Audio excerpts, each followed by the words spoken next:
అందరికీ నమస్కారం. ఇవాళ బీసీ జాయింట్ యాక్షన్ కమిటీ ఇచ్చిన పిలుపు మేరకు తెలంగాణ రాష్ట్ర వ్యాప్తంగా శాంతియుతంగా బంద్ స్వచ్ఛందంగా ప్రజలు బంద్ పాటిస్తూ ఉన్నారు. 90% పైన షాపులు పరిశ్రమలు రాకపోకలను బంద్ ఉన్నాయి. ఒక్కటంటే ఒక ఆర్టీసీ బస్సు కూడా డిపో నుంచి బయటికి రాలే. బంద్ న్యాయమైనది. ఏళ్ల తరబడి వేచి చూస్తున్న ఆకాంక్ష నెరవేర్చుకున్న సమయం ఆసన్నమైనది. దాని కారణంగానే రాష్ట్రంలోని కాంగ్రెస్ ప్రభుత్వం దేశ చరిత్రలో స్వాతంత్రం తర్వాత మొట్టమొదటిసారిగా కుల సర్వే చేసింది. అందులో రేవంత్ రెడ్డి గారు ముఖ్యమంత్రిగా, భట్టు విక్రమార్క ఉప ముఖ్యమంత్రిగా, మా మంత్రివర్గ సభ్యులు ఎమ్మెల్యేలు అందరూ కూడా సహకారంతో కుల సర్వే చేసి ఎన్నో ఏళ్ళు సుప్రీంకోర్టు అడుగుతున్నటువంటి మీకు ఆధారం ఏమిటి రిజర్వేషన్ అడగడానికి అన్న ప్రశ్నకి జవాబిస్తూ కుల సర్వే ఆధారంగా 56.37% ఈ రాష్ట్రంలో బీసీలు ఉన్నారనే ఒక అఫీషియల్ డాక్యుమెంట్ ఇవ్వగలిగినాం. దాన్ని ఆధారం చేసుకొని అసెంబ్లీలో 2 చట్టాలు చేశాం. విద్యా ఉపాధి పరంగా ఒకటి, లోకల్ బాడీలకు ఒకటి. గవర్నర్ దగ్గర పెండింగ్ ఉన్నాయి. కేంద్రానికి పంపితే కేంద్రం వాటిని అట్టిపెట్టుకుంది. వాటిని అధిగమిస్తూ ఒక ఆర్డినెన్స్ తీసుకొచ్చాం, అది కూడా అట్టిపెట్టుకుంది. కేసీఆర్ విధించిన 50% అధిగమిస్తూ మళ్ళీ ఒక చట్టం చేశాం, అది పనికి రాకుండా పోయింది.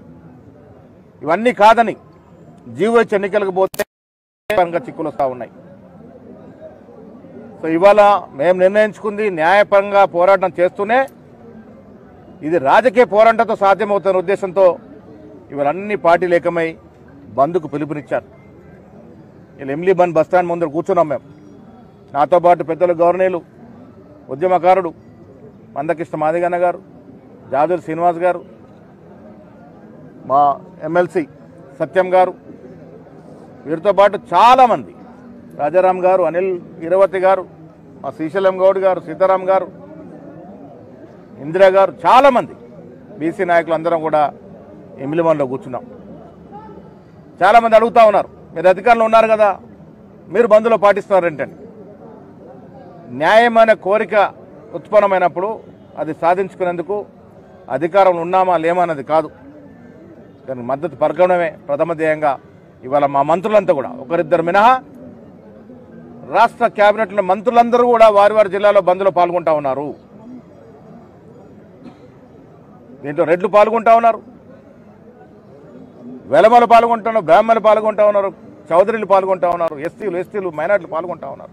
కారణం ఇది రాహుల్ గాంధీ భుజాన వేసుకున్న అంశం, రేవంత్ రెడ్డి గారు తోడ్పాటుతో చట్టాలు వచ్చినట్టు అంశం. అందుకే మేమందరం కూడా సంపూర్ణ మద్దతు ప్రకటిస్తూ ఇవాళ బంద్లో పాల్గొంటా ఉన్నాము. ఈ బంద్కు అన్ని వర్గాల నుంచి మద్దతు లభిస్తూ ఉంది. కారణం ఇది న్యాయమైన కోరిక. వీళ్ళు ఇతర పార్టీలకు బంద్లో పాల్గొంటా ఉన్నారు, సంతోషం, నేను స్వాగతిస్తాను. కానీ ఇదే చిత్తశుద్ధితో కేంద్రం వద్దకు పోదాము. ప్రజలకి తెలుసు ఇది కేంద్రం వద్ద పెండింగ్ ఉంది. కేంద్ర ప్రభుత్వం తలుచుకుంటే ఒకే ఒక్క రోజులో చట్టరూపం చాలుస్తుంది. ఏమన్నా ఒకే ఒక్క రోజు అక్కడ పెండింగ్ ఉంది. కాబట్టి ఈ బంద్ సంపూర్ణంగా జరగడం వల్ల ప్రధానమంత్రి గారికి కనువిప్పు కలుగుతుంది.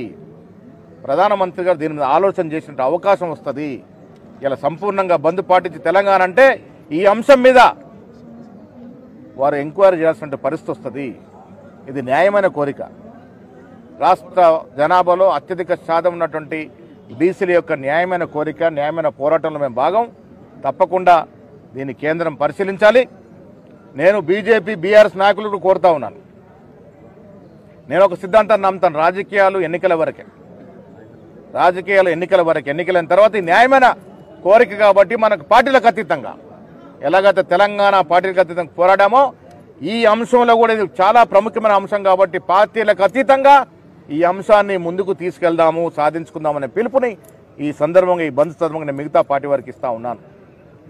మీకు ఒత్తిళ్లు ఉండొచ్చు, ఇబ్బందులు ఉండొచ్చు, కానీ ఈ న్యాయమైన కోరిక సాధించుకునే వరకు మనమంతరం కూడా పార్టీలకు అతీతంగా ముందుకు పోదాము. ఇవాళ ఈ బంద్ సక్సెస్ అవుతా ఉంది. తెలంగాణ ప్రజలకు ధన్యవాదాలు తెలియజేస్తా ఉన్నాను. అక్కడక్కడ టీ కొట్లు, మెడికల్ షాపులు తప్ప దాదాపుగా బంద్ పాటిస్తూ ఉన్నారు. ప్రజలకు కూడా అర్థమైంది ఈ సమస్య యొక్క తీవ్రత. ప్రజలు దీన్ని సహకరిస్తూ ఉన్నారు. అన్ని పక్షాల పార్టీలు సహకరిస్తూ ఉన్నారు. ప్రజా సంఘాలు, విద్యార్థి సంఘాలు, యువజన సంఘాలు, కుల సంఘాలు అందరూ కూడా ఈ బంద్లో పాల్గొంటడం అనేది శుభ పరిణామం. ఇదొక ఐ ఓపెనర్, ఇదొక కనువిప్పు కలిగేటువంటి కార్యక్రమం కాబట్టి దీన్ని సక్సెస్ చేస్తున్నటువంటి తెలంగాణ ప్రజలందరికీ కూడా ధన్యవాదాలు తెలియజేస్తూ, కాంగ్రెస్ పార్టీ కమిటెడ్గా ఉంది. చాలామంది అపోహలు సృష్టించే ప్రయత్నం చేస్తూ ఉన్నారు. మా చిత్తశుద్ధిలో లోపం లేదు. డెఫినెట్గా 42% రిజర్వేషన్ చట్టబద్ధత వచ్చే వరకు మా పోరాటం ఇలాగే సాగుతుంది.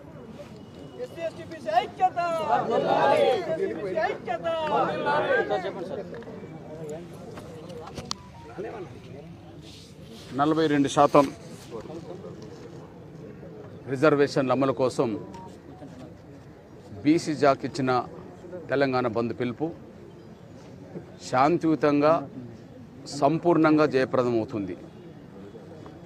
ఈ జయప్రదం కావడానికి ప్రధాన కారణం కులాలతో, మతాలతో, రాజకీయాలతో సంబంధం లేకుండా తెలంగాణ మొత్తం పౌర సమాజం ఈ డిమాండ్ను న్యాయబద్ధమని చెప్పి మనసా వాచ నమ్మింది కాబట్టిగానే సంపూర్ణంగా శాంతియుతంగా బంద్ విజయవంతమవుతుంది. ఈ బంద్ విజయవంతం చేయడంలో ప్రధాన భూమిక పోషిస్తున్న అన్ని వర్గాలకు, రాజకీయాలు, కులాలు, మతాలకు అతీతంగా అన్ని వర్గాలకు నేను ధన్యవాదాలు చెప్తున్నాను. బంద్ జయప్రదం చేస్తున్న ప్రతి ఒక్కరిని అభినందిస్తున్నాను. ఇక్కడ 42% రిజర్వేషన్ల అంశం అనేది నా బలహీన వర్గాల ప్రజల డిమాండ్గా ఉంటే ఉండవచ్చునేమో, కానీ అది తెలంగాణ పౌర సమాజం అంగీకరిస్తున్న అంశంగా ఇవాళ బంద్ సంపూర్ణంగా జయప్రదం కావడమే దేశానికి ఒక సంకేతం పంపినట్టయింది. ఇక్కడ ఎస్సీ ఎస్టీలకు స్వాతంత్రం వచ్చిన కాంచి జనాభాకు అనుగుణంగా రిజర్వేషన్లు అమలు జరుగుతున్నాయి ఈ రాష్ట్రంలో, ఈ దేశంలో. ఈ మధ్య కాలంలోనే అగ్రకులాల పేదలనే పేరుతో ఈడబ్ల్యూఎస్ రిజర్వేషన్లు ముఖ్యంగా తెలంగాణ రాష్ట్రంలో 10% రిజర్వేషన్లు అమలు జరుగుతున్నాయి. ముఖ్యంగా తెలంగాణ రాష్ట్రంలో ఈడబ్ల్యూఎస్ రిజర్వేషన్ అమలు జరుగుతున్న సమయంలో మొత్తం అగ్రకులాల పేదలతో మొత్తం అగ్రకులాలు తమ జనాభా కంటే మించి పొందుతున్న పరిస్థితి ఇక్కడ కనిపిస్తున్నది.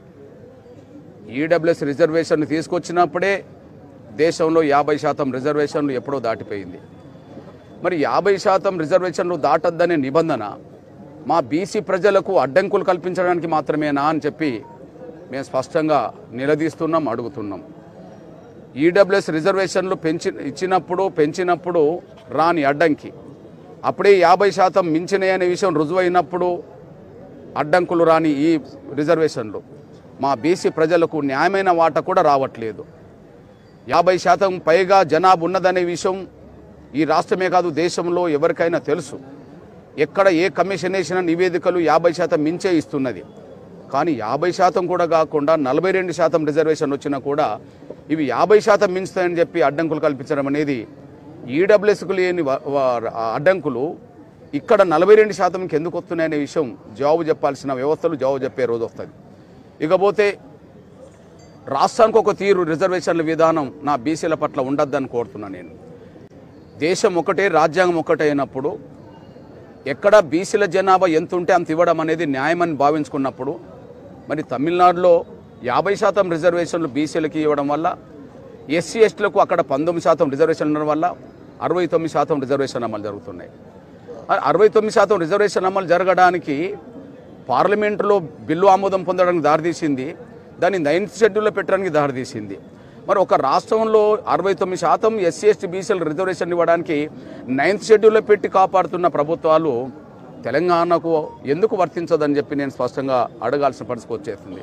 కాబట్టి నేను విజ్ఞప్తి చేస్తున్నా, ఇప్పటికైతే ఈ విషయాన్ని ప్రధాన ఎజెండాగా మార్చడంలో అన్ని రాజకీయ పక్షాల ముందు ఈ అంశాన్ని ప్రధాన ఎజెండాగా మార్చడంలో వాళ్ళ మనసావాచన లేకపోయినా ఖచ్చితంగా 42% రిజర్వేషన్లు ఆమోదించకపోతే, అంగీకరించకపోతే బీసీ ప్రజలు, సమస్త పేదవర్గ ప్రజలు దూరం అవుతారనే భయంతోటైనా గౌరవంతోటైనా సరే అన్ని రాజకీయ పక్షాలు 42%కి అంగీకరించాల్సిన పరిస్థితికి నెట్టబడ్డది.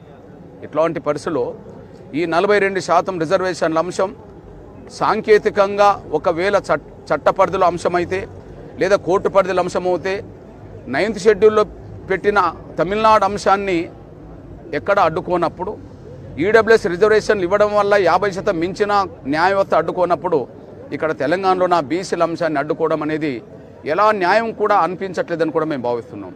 ఇకపోతే పార్లమెంట్లో ఈ అంశంగా మారితే ప్రధానంగా ఈ దేశం మొత్తం 95% పైగా అన్ని రాజకీయ పక్షాలు ప్రధానంగా 2 పక్షాల వెనుకనే నిలబడ్డాయి. కేంద్రంలో అధికారంలో ఉండే బీజేపీ, ఎన్డీఏ ఉంది. ప్రతిపక్ష పార్టీ కేంద్రంలో ఉండబడే కాంగ్రెస్, ఇండియా పార్టీలు ఉన్నాయి. అంటే 2 పార్టీలకు సంబంధించిన 2 అలయన్స్కు సంబంధించిన 2 ప్రధాన పార్టీలు తలుసుకుంటే ఈ 42% రిజర్వేషన్లకు పార్లమెంట్లో చట్టబద్ధత కల్పించడం, దాన్ని 9th షెడ్యూల్లో చేర్చడం అనేది పెద్ద సమస్యే కాదనే విషయం కూడా మేము స్పష్టం చేస్తున్నాం. కాబట్టి చొరవ తీసుకోవాల్సిన గౌరవ ముఖ్యమంత్రి గారు ఇప్పటివరకు చొరవ తీసుకున్నాడు. ఈ విషయంలో మరింత ముందుకు తీసుకెళ్లి ఇక్కడ అఖిలపక్ష సమావేశాన్ని ఏర్పాటు చేసుకొని ఈ అఖిలపక్షాన్ని ఢిల్లీకి తీసుకెళ్లి అక్కడ కూడా పెద్దలు రాహుల్ గాంధీ గారిని కూడా ఎంబడి తీసుకొని ప్రధానమంత్రి గారిని కలిసి అక్కడ సమస్య పరిష్కారం దిశగా ముందడుగేయగలిగితే ఖచ్చితంగా కేంద్రం ఈ విషయంలో ఒక నిర్ణయం తీసుకోవడానికి కూడా అవకాశం ఉన్నదని చెప్పి మేము భావిస్తున్నాం. కేంద్రంలో ఇవాళ ప్రధానమంత్రిగా ఉన్నది బీసీ పెద్దలు అనే విషయం, గౌరవ నరేంద్ర మోడీ గారు బీసీ అనే విషయం, ఒక ఈడబ్ల్యూఎస్ రిజర్వేషన్ తీసుకొచ్చిన తనే. అదే సమయంలో మహిళా బిల్లు తీసుకొచ్చితే మద్దతు ఇచ్చిన రాజకీయ పక్షాలు ఉండడం వల్ల అది కూడా పాస్ అయింది. ఇప్పుడు బీసీ రిజర్వేషన్లకు న్యాయబద్ధమైన ఒక తెలంగాణ దేశవ్యాప్తంగా ఇస్తే అది బీజేపీకే కాకుండా అది పార్లమెంట్లో ప్రతిపక్ష పార్టీకి ఉండబడే కాంగ్రెస్కు సమాజం ఎవరికి అండగా ఉండాలో వాళ్ళకి అండగా నిలబడుతుంది. కానీ సమస్య పరిష్కారానికి మాత్రం ఆ ఇద్దరు చొరవ తీసుకోవాల్సిందిగా, ప్రధాన చొరవ ఇక్కడ తీసుకొని కేంద్రానికి దగ్గరికి అఖిలపక్షం తీసుకెళ్లాల్సిందిగా సోదరు రేవంత్ రెడ్డి గారు విజ్ఞప్తి చేస్తున్నా.